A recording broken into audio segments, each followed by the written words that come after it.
For years, the United States has been a crucial ally in the fight against drugs in Colombia.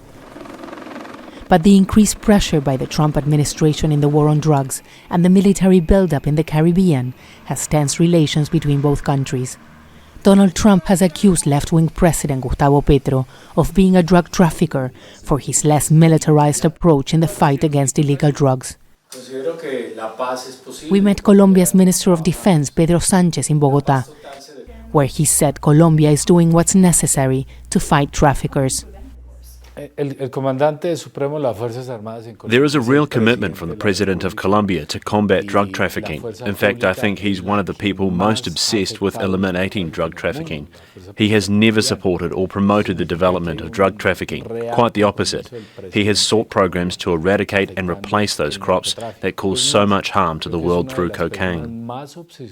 How do you see this new method being used by the United States, referring to drug traffickers as narco-terrorists, the attacks in the Caribbean? Do you think that that's the way?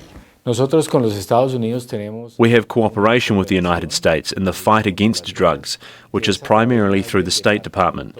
This involves the Coast Guard and how we exchange information and develop procedures that stipulate that the use of lethal force is only permitted in self-defense. It is a change in the rules of engagement in the region. These attacks in the Caribbean, the president has said that maybe Colombian fishermen are being attacked.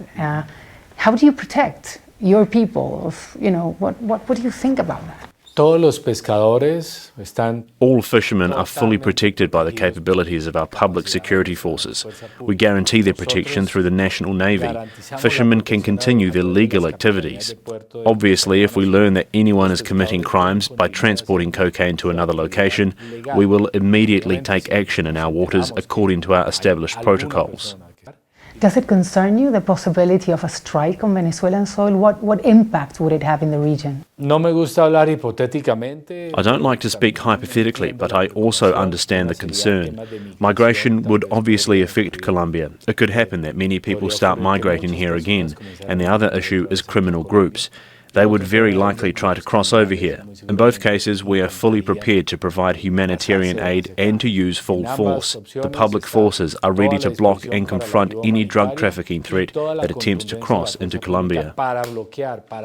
Don't miss out. Get the full picture. Subscribe to Al Jazeera for reliable news, expert insight. Like, share, stay ahead.